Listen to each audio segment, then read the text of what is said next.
Hey guys, Adeeb here from Sense Society, and today I'm going to bring to you the top 10 spring designer list. I have a couple of ones as honorable mentions as well. I think these scents are mostly for people who live in weathers from like 15 degrees Celsius to 25 degrees Celsius. Any warmer, I would categorize that as summer, and these scents wouldn't be valid for those situations. Also, a lot of these are cheaper than the niche scents that I did. They are also more accessible than your niche scents. Some of these might be discontinued as well, so I have some honorable mentions, but those are the ones that have been discontinued. Usually my spring scents are fresh, but they have like a hint of sweetness or spice in the background. That's how I like my scents during spring. I feel like they still need to be fresh, but then they can have a hint of darkness, I would say. I wouldn't wear scents that are very dark during the spring. Starting off, I have 3 honorable mentions. First honorable mention is going to be Cartier Declaration D'un Soir. I think this is a discontinued one. You don't get this anymore, from what I know. But this is like a nice peppery rose. It smells very unique. I don't think there are a lot of designers that smell like this. It smells really good. Performs for about 8 hours, and people can definitely smell you around. This is a really good office scent as well, very safe to wear to work, and it smells very unique and classy at the same time. I wouldn't recommend this one if you're not into rose scents. You probably won't enjoy this one. But then it doesn't smell feminine at all, even though it has like a rose scent to it. That's Declaration D'un Soir. Second honorable mention that I have here is by Paco Rabanne. I think this has been discontinued a while ago. It's been about 7-8 years since it's been discontinued. But in my honest opinion, this was one of their best scents. It's sad that they discontinued it. It's called Black Excess LXS. That's a weird name for a black excess fragrance, but yeah, this smells like similar DNA of black excess, which is like a fruity vanilla. But I think black excess has like strawberries, whereas this one has a really nice pineapple note. Smells like a fresh fruit salad with some nice vanilla notes in the background. It's like a nice sweet scent. And this one performed really well on my skin. It used to last about 12 hours. So I finished half a bottle of this. This was one of my first scents I owned, and I still enjoy it from time to time. The third honorable mention is going to be one from the house of Mugler. Back then it was called Thierry Mugler, and that's going to be Ultra Zest, this orangey goodness. As you can see by the bottle, this probably denotes what this scent smells like. It literally smells like an orange creamsicle. This smells like oranges with some praline and vanilla in the background. Has slight hints of patchouli as well. Smells really good. I don't use this much because I'm scared of finishing this bottle. But there is another scent by Paco Rabanne called Ultra Red that kind of smells like this. It's a little light, but the opening is quite similar to this, and you can get that for about $50 at discounters nowadays, although it's been discontinued. So I would recommend you get Paco Rabanne Ultra Red if you want to know what this smells like, because these bottles are selling for like upwards of 500 on eBay. So yeah, that's my last honorable mention, Ultra Zest by Thierry Mugler. We're finally going to get into the top 10, guys. This is what you've been waiting for on this list. Number 10 is going to be Prada Amber Pour Homme. I think this one was launched quite a long time ago. Before Prada released Prada L'Homme, they had like a known amber lineup, which had Amber Pour Homme and Amber Pour Homme Intense. Haven't smelled the Amber Pour Homme Intense, but this one literally smells like you've come out of a fresh shower and you've had a shower with a really expensive bar of soap, which has iris, some muskiness in the background. Just really smells really good and classy. I would definitely recommend this as an office scent. It does really well on my skin, lasts up to 10 hours, and maybe like projects like 2-3 hours with like moderate projection. If someone smells this on you at your workplace, they'll definitely ask what it is. That's Prada Amber Pour Homme. Number 9 is going to be quite a polarizing one. This one is called Moschino's Toy Boy. What does this smell like? So Moschino's Toy Boy is like a really nice green rose scent, I would say. Smells very unique. You need to be really confident to probably carry this one off. This one has really good performance on my skin as well. This easily lasts about 12 hours and maybe does like 3-4 hours of quite heavy projection. People will definitely smell this around you, and this smells quite edgy for a spring scent. I would say amongst all the spring scents that I have, or like designer scents that I have, this is quite unique. Don't go for the tacky looking bottle, guys. I know it looks a bit tacky, but the scent is really good. So that's Moschino's Toy Boy at number 9. Number 8 is going to be one of the scents that was introduced to me by Jeremy Fragrance back in his prime days. I think he used to hype up a lot of YSL scents, namely L'Homme and La Nuit de L'Homme. But he always had this at number 2 in most of his lists, and I was quite intrigued to find out what it smells like. This one's going to be CH Men by Carolina Herrera. So this one smells like a sugarcaney green scent with some woods in the background. That note of sugarcane is quite unique to this scent. Not a lot of designers smell like this. Let me just spray this around in the air. Yeah, that just smells so good, guys. The batch I have is quite old as well. I think this is from 2012, and this has a different looking bottle now as far as I know, but I think the scent is pretty much the same. This one lasted on my skin for about like 8 hours minimum, and with a moderate projection. But I'm not sure what the new bottles perform like, but they pretty much smell the same. So definitely give this one a try. This is called CH Man by Carolina Herrera. Number 8 is going to be Carolina Herrera's CH Man. Number 7 is Milestone by Armaf. So this one smells exactly like the old formulations of Creed's Millesime Imperial. I've tried the newer ones, guys, and there is no saltiness in the new batches. And the new batches of Creed Millesime Imperial smell very light. This one takes you back to the glory days of Millesime Imperial, and for really cheap. I think this one is about $40, and this is a no-brainer for that amount. It smells really good, lasts a very long time. There is that saltiness and a fruity melon, which would smell really good and classy during springtime. Yeah, this entire room smells really good now. So that's number 7. Number 6 is a cheapie but a goodie.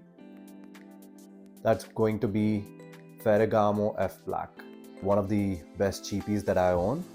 This is quite underrated and doesn't get much talk anymore. It used to be hyped one time, again by Jeremy Fragrance, but it doesn't get much talk in the community anymore. I'm not sure why, because I feel like it's a really good one. So let's do a spray. Yeah, this one smells like a nice peppery lavender scent. Smells very fresh, at the same time it's very spicy, and it has some woods in the background. Some people on Fragrantica have actually compared it to baby wipes. I don't know where they're getting it from. I haven't smelled baby wipes, but if this is what baby wipes smell like, I would be smelling baby wipes all day. So that's number 6, Ferragamo F Black. So we're finally going to get into the top 5, guys, and at number 5 I have a tie. They're both scents from the same house, from the same line. I just couldn't make up my mind which one I liked more for this season. I would recommend just layering them. They go quite well together, and that's going to be Acqua di Gio Profondo and Acqua di Gio Profumo. Profumo is discontinued right now, but you do get Acqua di Gio Parfum, which pretty much smells like Profumo. So you can go with Profondo and Parfum. Smell like. So this is your typical Acqua di Gio DNA, but with some blue notes. Smells really good. It smells like a modernized version of Acqua di Gio with some blue notes. This is my second favorite blue fragrance as well. I have another one on the list coming up. So that's Acqua di Gio Profondo. And Profumo just smells like acqua di Gio with some incense and amped up patchouli. It's much more mineralic than the regular one. This is really good for the night time. People will definitely like what you're wearing. And this is Profondo. Definitely smells a lot more blue, and this one smells a lot more gray or black. So wear this at the night time, wear this during the daytime. These both work perfectly together if they're layered as well. Number 5, I have Acqua di Gio Profondo and Acqua di Gio Profumo. Number 4 is Allure Homme Edition Blanche by Chanel. We haven't had any Chanels in this list yet, but Chanel is a really quality house. They know how to do their fresh scents, and they have quite a lot of scents for spring as well. This is definitely my favorite from the Allure lineup. Let's do a spray. Allure Homme Edition Blanche smells like Amalfi lemon with some vanilla lingering in the background and some pepper and vanilla as well. This one smells really fresh, very invigorating opening. When you smell the opening, you'll probably be woken up from your sleep. Sometimes I've actually sneezed at this opening as well. It's quite sharp, but it smells very pleasant at the same time. As it dries down, you get a bit more of the vanilla. My only complaint with this scent, as classy as it smells, is it doesn't last as long. Might do around 5 to 6 hours on your skin. And it has like a moderate to low projection. I think this works really good in an office setting. Smells very classy, and yeah, I would definitely recommend this one for the spring. Moving on to number 3, I have another one from the house of Chanel.